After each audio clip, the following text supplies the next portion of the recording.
Thank you for tuning in to another episode of NBA Talk with Jaywalk. I'm your host, Jonah Walkenfoos, and today we're going to be talking about, did Bronny James get, a little bit of privilege to be able to make this league based off of how he played in college?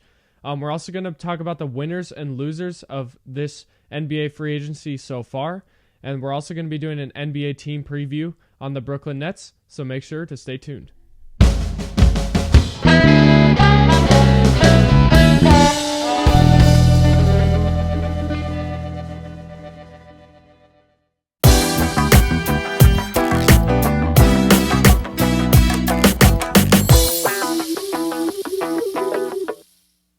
Once again, thank you for tuning into another episode of NBA Talk with Jaywalk.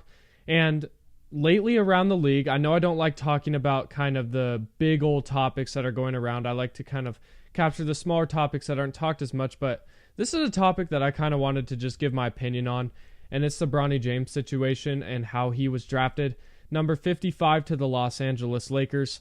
There's a lot of debate going on as if Bronny deserved to get this pick. Did Bronny only get drafted because he's LeBron James' son?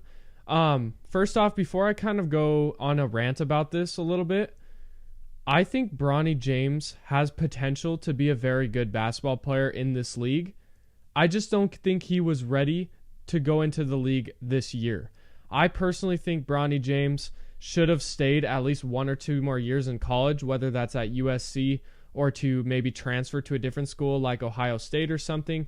Maybe somewhere like that where his dad would have potentially gone if he did go to college. I'm rooting for Bronny James just because of, past things that have happened. He's had that those heart problems. And then he's also just been under the wing of his dad's name. Like, I want to see him succeed and do it under his own name, not under LeBron's name. But let's kind of get into it. I personally do think the only reason why Bronny got drafted this year was because of LeBron. And I know it sounds crazy, but even Rich Paul, Bronny's agent, literally was telling teams that Bronny will go play in Australia instead if you draft him, and the only team he wanted Bronny to get drafted to was the Lakers. I feel like that's a little bit of privilege in my opinion. Like, if there was another, and what makes it crazier to me is that he was a second round pick. Like, if he was going to be the number 1 pick or something, and let's say, he was going to go to Atlanta, but he didn't want to go to Atlanta, and he'd be like, okay, we're just going to go another year of college or something, or we'll go play in Australia for another year. That would make sense. But to have this kind of power as a second round pick, that tells me all I need to know. That is mainly because your dad is LeBron James, who a lot of people debate is the greatest basketball player of all time. It just doesn't make sense to me how Bronny got drafted in front of some other players, or at least it just kind of frustrates me how he has all this privilege and all this power to be able to talk, to be able to almost say, I'm not going to get drafted to you if you are even considering me unless I get drafted to this team. It just doesn't make sense to me. It's kind of frustrating. I know some other players and other pros do that, and obviously sometimes, like, I believe Austin Reeves did that with the Lakers. He didn't want to get on a 2-way contract, so he's like, I will not get drafted to you, or I won't go to you. I want to go to this team where I have the best opportunity, which makes sense. But it just feels like Bronny James has just so much power over this, and it's just kind of confusing to me. I know JJ Redick and their GM have been very particular on saying that Bronny has worked very hard to get here, which I don't doubt. But here's the thing. Every single person that's trying to either go pro or even just a college athlete, an overseas athlete, whatever, they all work hard. Like, there's not one player that's just going to go, oh, lackadaisical, he's going to be all lazy going into the league or something. Like, they're working hard to be able to try to make those teams. And what frustrates me is there are players that maybe went below Bronny or even went undrafted that worked their butt off for years to try to make the pros. And the reason why they didn't get drafted was because one player named Bronny had his dad in the league, and his dad is one of the better players of all time and just one of the better players in the league right now. And that's the reason why he got drafted, which I know a lot of people are saying, well, it's not because of that, the Lakers wanted him because of upside or whatever. Cool. But like if we're looking at his college stats, which I'm gonna read to you right now, he averaged 4.8 points per game, 2.8 rebounds, 2.1 assists. He shot 36.6% from the field, which by the way is not good at all. Like that is terrible field goal percentage. And if you're averaging like let's just round it up to 5 points per game, that's terrible percentage off of 5 points per game. Like you've got to be an awful scorer. I get it. He didn't really have much opportunity in college, but like come on. And then he shot 67.6% from the free throw. That's really bad too. Once again, he didn't get much opportunity, but you also know, like, if you guys maybe have played varsity basketball or whatever, like, when you get that opportunity, you want to make the most out of it. That is not making the most out of it, to be honest. And then he also shot 26.7% from the three, which is also horrible three-point shooting in a league that's trending towards, well, we need to be able to shoot the three ball. Well, Bronny can't do that right now. And that's college streets. That's even closer than an NBA three, which is further back. So, stat-wise, I don't... Like, if his name wasn't Bronny James, like, let's say it was just some random name, just this random kid that went to go play D1 basketball at USC, and he averaged those stats, no NBA scout would be looking at him. No NBA scout would be looking at him. Everybody would be like, you're insane. Go play another year of college. Go get yourself right. Go work on your game a little bit, and then maybe you could come back next year and work. I still think Bronny should have done that. I think Bronny's not going to be ready. There's a lot of talks that he's just going to play in the G League for the first year, and I think that's very so possible, but I don't know. Let me know what you guys think. I think Bronny James should have stayed at least 1 or 2 more years in college, but let me know what you guys think. So, yeah, that's my kind of take on the Bronny James situation.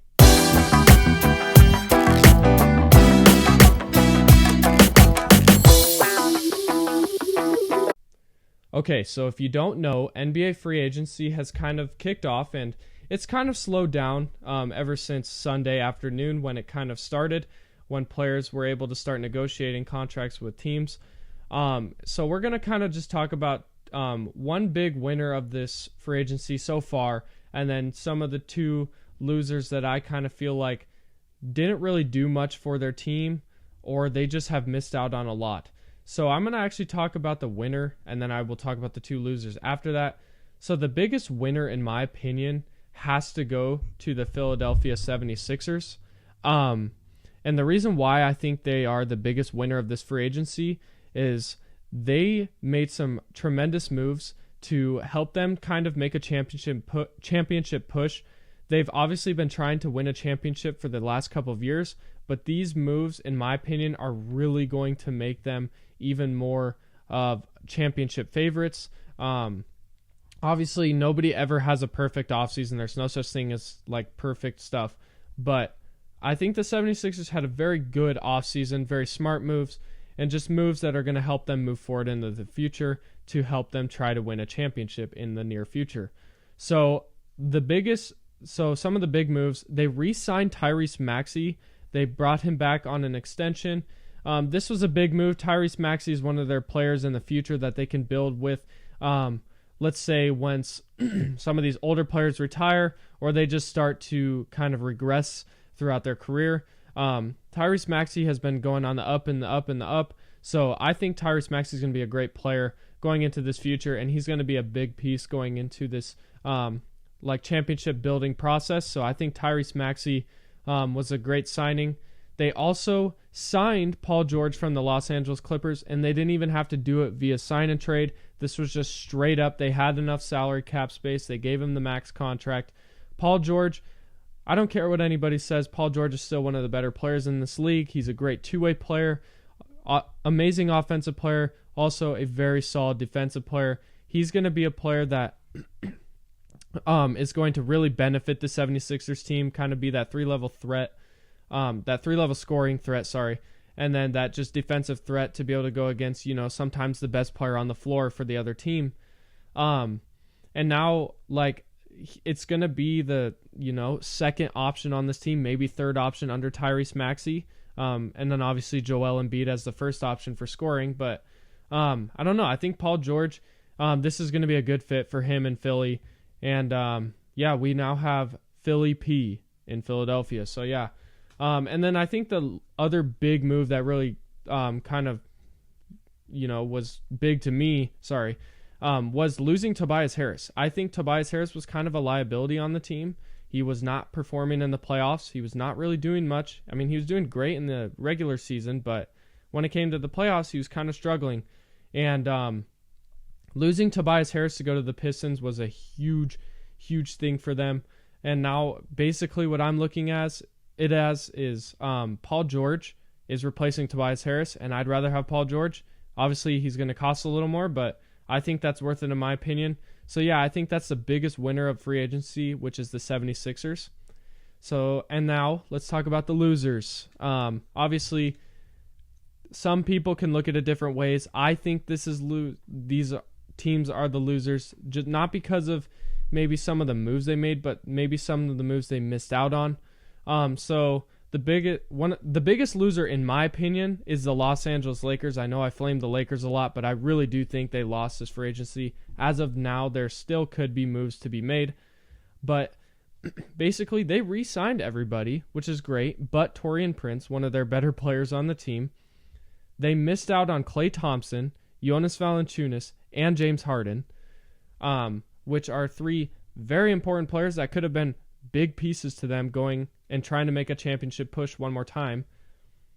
And obviously DeMar DeRozan's been rumored to go there, but now that LeBron James signed that 2 years, that 2 year $102 million max contract, I believe, this is going to make a lot less flexibility for them to be able to move and try to get another player that's going to help LeBron and AD and kind of help them go into the future. So I don't know. I just feel like the Lakers have missed out on a lot.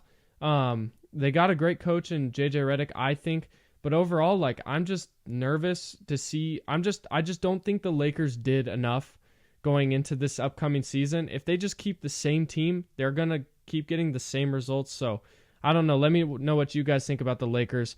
And then the second loser, it hurts me to say this, but I'm gonna say the Denver Nuggets. And the reason being is they lost KCP.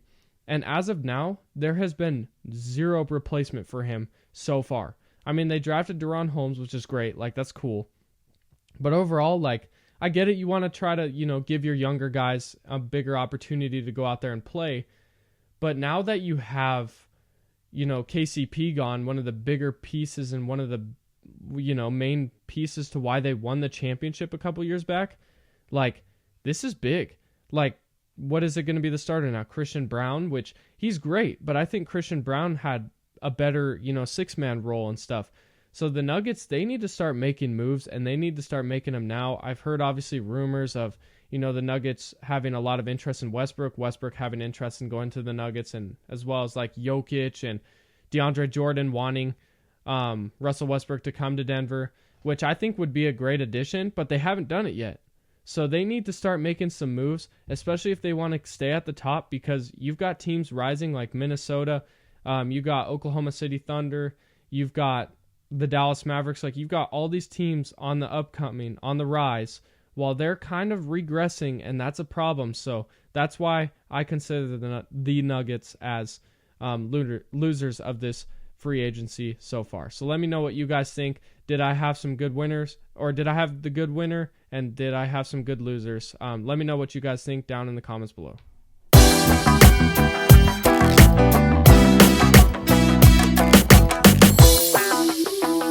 We are finally on to the final topic of this podcast. I know this has probably been a snooze fest, but overall, we're going to do a NBA team preview on the Brooklyn Nets. We're starting to get up to those higher tiers of players. Obviously, the Nets aren't up there yet, but we're starting to get up there on the previews. We're starting to get through it, so bear with me. We're getting through the boring teams, and we're getting to the better teams, I promise. But let's talk about the Brooklyn Nets real quick. So the Brooklyn Nets finished the season ranked 11th in the Eastern Conference with a record of 32-50. They didn't draft anybody this draft, but they did gain a load of picks in the future from the Mikal Bridges trade, which they sent to the New York Knicks. And I love this deal. I think getting picks back is huge, especially for a team that doesn't really have an identity. Might as well trade one of your players that you thought you could build around, but it just seems like it's probably not going to work out. So you move on from him, you get a ton of picks. I love it. And you also move off of his salary, so that's huge for the Brooklyn Nets. I think their key players as of now are Cam Thomas, Cam Johnson, and Nick Claxton. Now, Cam Johnson is a player that's been put up on a lot of trade rumors, so we could definitely be seeing him get traded. Even by the time you're seeing this video, he could have been traded. So, but yeah, overall, those are the like only players that I'm really looking at that are like these players have a future at being like maybe players they want to keep around. But even Nick Claxton, I could definitely see them trying to move on from and just letting Cam Thomas do all the work. He's a great scorer. Yeah, I mean, I'm not going to lie, I'm kind of struggling talking about the Nets. There's not much to talk about them. They're a very boring team when it comes to just the future right now, like players-wise. But I think going into the future, obviously with their, them trying to, it almost feels like they're trying to lose on purpose at this point, just trying to get those higher draft picks, draft those players that could potentially change their franchise. But right now they don't have those players. But like kind of what I put in my notes is they need to keep trading assets such as Dorian Finney-Smith, which I think he can draw in a couple more first-round picks, and then Ben Simmons for more draft capital and young talent. So like Ben Simmons, you could definitely trade him to a team to maybe get him on a 1-year loan, because Ben Simmons is on the last year of his deal, and then obviously his contract will expire, and then they could just move off from him and then not have to worry about Ben Simmons either. So, but the big issue with Ben Simmons is we haven't seen teams very interested in him. And I wouldn't either, to be honest. He can't shoot. He can't stay on the floor. Like, why would you want Ben Simmons? So, unfortunately, I think the Nets probably won't be able to move on from him. But players like Dorian Finney-Smith, you can definitely move him to a championship-level team and trade him for a couple first-round picks, and maybe even a young player. I think that would be a little bit of a stretch, but even like 1 first-round pick plus a second or something, I think you could get the deal done for Dorian Finney-Smith. And that would get you off to a great start, going into a bigger rebuild and kind of going the direction that Sam Presti and the Oklahoma City Thunder have kind of moved to. Excuse me. By just acquiring a bunch of draft picks and just building towards the future and getting all these young assets to be able to hopefully, score a home run on one of them. So yeah, I think the Nets, they have a decent future going on with the picks. As a player-wise, though, I don't think it looks that great. So I think time will only tell what will happen with the Brooklyn Nets. So that is going to be it for this podcast episode. Thank you so much for tuning into podcast number 16 of NBA Talk with Jaywalk. I appreciate every single one of you. Let me know down in the comments below who you think won this free agency so far, and who do you think lost this free agency so far. I personally, you already know my opinion, but overall, I want to know what your guys' opinions are. Also, if you like these videos, hit the subscribe button, like the video, tell your friends, tell your family, go to work, tell everybody about it, whatever. I'm just trying to grow on this channel. Obviously, school's going to be starting up in a couple months, so I'm not going to be able to be as dedicated, but I'm working my hardest to get this podcast going. And I appreciate all of the support you guys have been giving me. And I appreciate all of you. So yeah, I hope you guys have an amazing week. Stay tuned for next episode. We will be posting next week on obviously every Friday at 8 a.m. Mountain Time. So make sure to stay tuned for that. God bless. Have a great week.